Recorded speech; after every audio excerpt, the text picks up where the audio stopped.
Hello, folks. Dustin Zarni here, Democratic Elections Commissioner for Onondaga County, and welcome back to Commissioner in a Car. I've been kind of on an unplanned break with this. I believe my last Commissioner in a Car was shortly after we certified the primary election in mid-July. And so it's been a couple weeks. It wasn't really planned. It just, life got busy. But I'm back, though not really. And here's why. I wanted to do this Commissioner in Car because I'm going on vacation starting tomorrow. It's my first vacation in about a year and a half. The last time was it had to be February of 2024. As you know, last year was very busy. I didn't take any vacation. And the beginning of this year, I didn't really take any vacations, although I have traveled, but that travel was for work. And so I am going on a family vacation tomorrow. But so I wanted to do a Commissioner in a Car just to give you kind of the status of where everything stands here at the Board of Elections and also for the general election, because the last time we talked, it was the end of the primary and we had figured out who won the primary, and now it's time to turn our eyes to the general election, but not quite, because there were still some candidates getting onto the ballot, and that ended the end of June. But, well, you know what, before I go to that, so let's catch you up on what things have happened over the last couple of weeks. First, I was at the EAC regional meeting in Boston. That was one of the reasons why I missed one of my scheduled Commissioner of a Car. It was right after the primary was certified. The Eastern region of the Elections Assistance Commission, that's the United States Elections Assistance Commission, of which I'm one of two representatives for the local leadership council, but there's also two other representatives for New York, and then there's two representatives for New York on the standards boards. And this regional meeting took place centered around the data summit that the Elections Assistance Commission was holding, and it was happening in Boston. So the eastern region of the Elections Assistance Commission, that is New England, New York, Pennsylvania, and New Jersey, all got together to discuss with the Elections Assistance Commissioners about the status of elections throughout New York State. Now, the United States Elections Assistance Commission is the top election administrator board in the country. This is we have the New York State Board and now the Elections Assistance Commission Board. Well, not now. It's been that way for years. And that is, so I'm quite honored to serve on that. It is something I take very seriously. And when we went to the regional meeting, the data summit was incredible. We got a lot of data about how vote by mail is working and what type of turnout happened and how people voted throughout the country. It was really great. And I'm a big data guy, as you know. So I liked seeing that they were using data to promote elections in a way that was beneficial and to show that, elections can be trusted and relied upon. And then the second day was our regional meeting, where we had a full day of programming. And the four Elections Assistance Commissioners, you talked to the group of us. Actually, got to ride in an Uber with, I think it was 3 of the 4 commissioners in an Uber I got because it was raining one time. So that was fun. And these are some of the best election minds in the country that were there. Big shout out to Nick Lima, the region chair. He's from Rhode Island, and follow him on LinkedIn and Twitter. He's a great election mind. he put together a great conference. And a great regional meeting, I should say. So that was that. And then the next week, we had our caucus filings. And as you know, our first ballot access for earlier in the year to determine candidates was the petitions. That happened in the beginning of April, where petitions were filed, and then we had primaries. And the last bit of candidate, well, it's not the last bit. Sorry.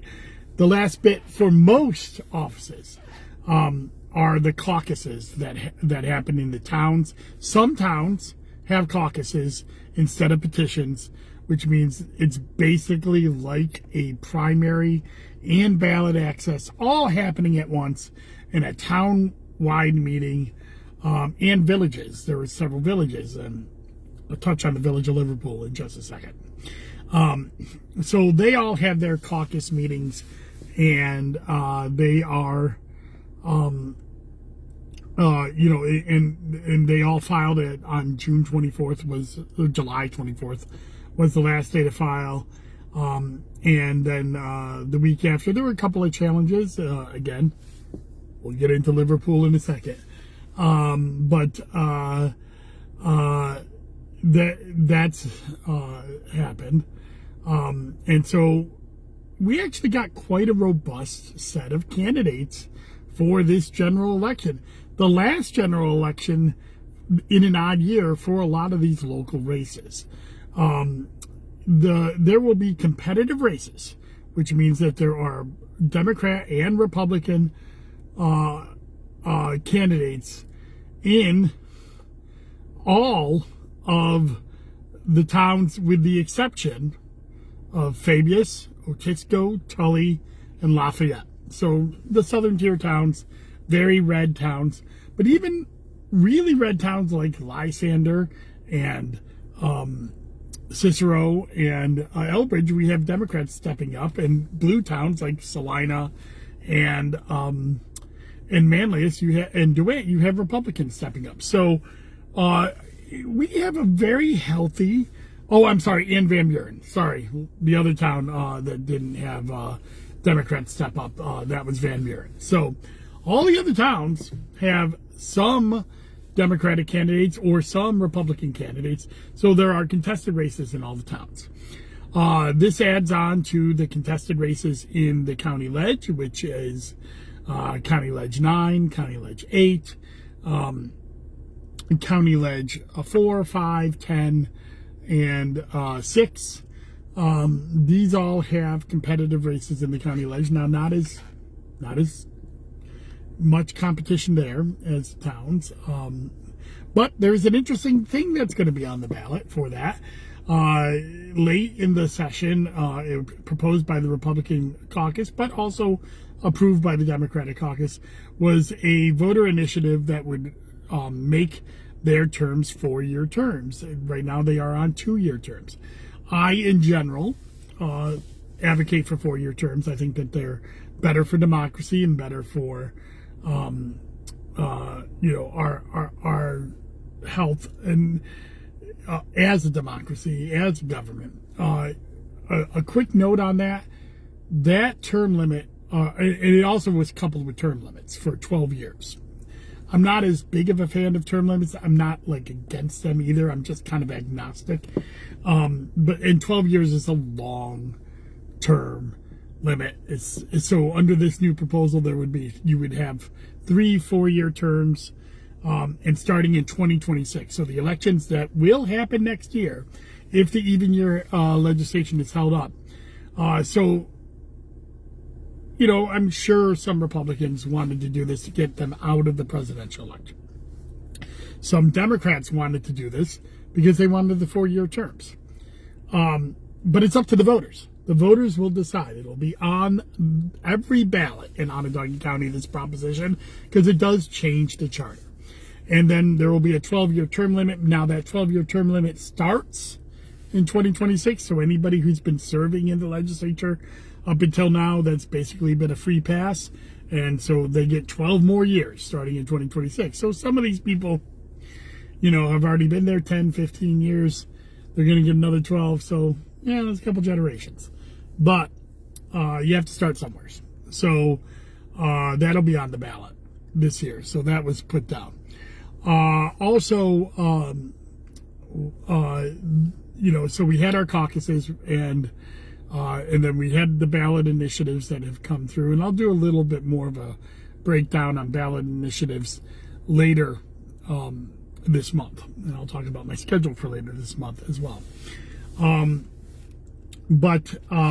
So there's no county-wide races, although there will be Supreme Court races, which include the entire of Onondaga County, and actually it'll be the last race if Governor Hochul signs other legislation. It'll be the last time that you'd have the 6-county district that's electing Supreme Courts this year. And we'll talk more about that in the next Commissioner in a Car, because happening this week are the judicial conventions that will be nominating candidates for New York Supreme Court. Remember that the Supreme Court in New York is the lowest tier of court, and it goes Supreme Court, Appellate Division, Court of Appeals. So like the even year legislation I've talked about, it was overruled in the Supreme Court, it was upheld in the Appellate Division, and now it's waiting hearing in the Court of Appeals in September. So that is the last building block of the general election. After that, we will have our full slate of candidates, and since we are past August 4th, no further propositions will come. Any vacancies that occur would go on next year's ballot. So we will start building our ballot at the Board of Elections and having candidate lists and everything, ready by Labor Day. We still have to have these judicial conventions. There could be some challenges, and some court cases. So we're going to have to let that play out. So, talking about court cases, we're going to talk about the Village of Liverpool. There's not much I'm going to say about this because there's ongoing litigation. What I will say, and I'll confirm that what has happened so far. The Village of Liverpool, you may remember there was a lot of talk about a guy named Jeremy Garlick, who's the American High producer, challenging the Democratic Mayor Stacey Finney. And Mr. Garlick did not live inside the Village of Liverpool. And so we've had a lot of discussion about whether somebody is eligible to run if they don't live inside the village. And the answer is yes, they're eligible to run if they don't live inside the village. However, the Republican caucus and the Conservative caucus did not nominate Mr. Garlick. They nominated another guy named Thomas Valerino, who on June 25th changed his registration to the Village of Liverpool. Again, didn't need to, but did. That's the address that was listed on their caucus notices. Now,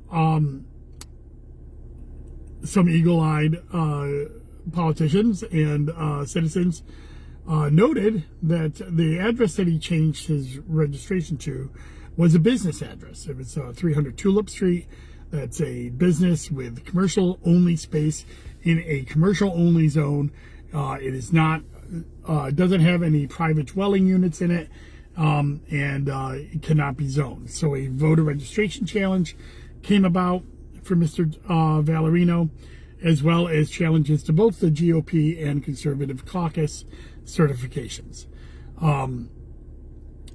The Board of Elections have not officially ruled on these three things. I have, as commissioner on the Democratic side, but the way things work is both the Democrat and Republican commissioner have to agree to invalidate something. That's how we have our checks and balances in elections in New York, and it's a good system. But before Mr. Ryan and I could complete a ruling on this, because of the statute of limitations on court cases, there was a court case that was initiated to preserve their right to go to court in case we did not rule to invalidate the petitions. So now we're kind of in a holding pattern. I have ruled that because of an investigation that was done by the Village of Liverpool Police, initiated by the Onondaga County Board of Elections, which is part of election law, it's 5702, a investigation came back basically laying out the facts that I gave you just there, that 300 Tulip Street is not a residential address. No one can live there. No one can live there in the future. There's no construction permits to change into a residential address, so on and so forth. So my feeling is that the voter registration was in error. I'm not going to say fraudulent, because boards of elections do not rule on fraud, only court. And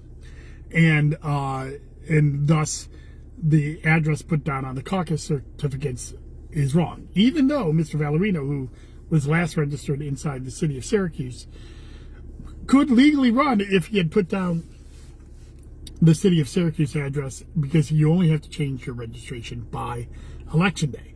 But there's pretty strict compliance regarding what kind of information you put on forms for ballot access in New York, whether it's petitions or certificates of nominations, and it's regarding with whether the address is correct by the person. Now I have ruled that the address is not correct because it's a fraudulent registration, and also thus the registration should be thrown out, and 300 Tulip Street cannot be an address that's on a certificate. This is an interesting area of law. It's going to go to court. It's already before Judge Antonacci, and he's going to rule on it sometime later this month. So there's been a lot of rigmarole around the Village of Liverpool.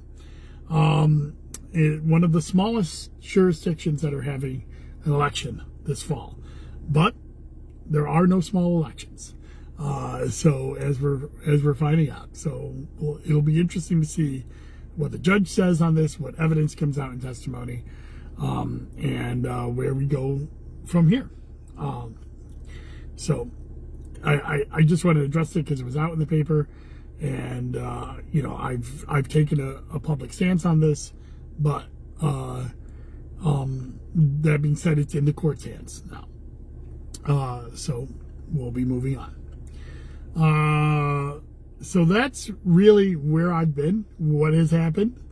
Now let's talk about what's going to happen going forward. Because as I said, tomorrow I go on vacation. I'll be on vacation till the 18th. On August 19th, and I will not do a commissioner in car unless there's an emergency while I'm on vacation. I don't think. I will be down in Texas, which is having some interesting redistricting news here. So I don't know. We'll see if I have time to do something while I'm down there, because it'll be interesting. I do want to talk about the redistricting games that are going on in the United States. And I have some thoughts, but I'm still gathering them. So I'll do a podcast about that. Maybe when I'm down there, maybe not. When I come back on the 19th, I will do Commissioner in Car, wrapping up the judicial conventions for Supreme Court and talking about why it is the last Supreme Court election of its kind, possibly, because the Supreme Court jurisdictions may change next year. And then finally, I will then probably not do a commissioner in car the last week of August, and returning after Labor Day. And it's the last week of August, I will be away for our New York State Elections Commissioner Association summer meeting. We're going to be up in Lake Placid, and we are having our annual summer meeting. So, yeah, that's what I got going on. So still going to be a little bit, maybe every other week now for August, but come September, I'll be back to every week commissioner in the car. I have not put together any weekly wonks. I hope to do so at some point, but life has been pretty hectic, as I just laid out. So A lot of my time for writing and those kind of endeavors were taken up by the various court cases that have and challenges and other things with the Board of Elections. So that's all I got. I will see you when I get back from Texas, and try to behave yourselves. And then we'll be full swing into the general election with ballot and access to candidates all done. So thank you very much and enjoy your day. Bye-bye.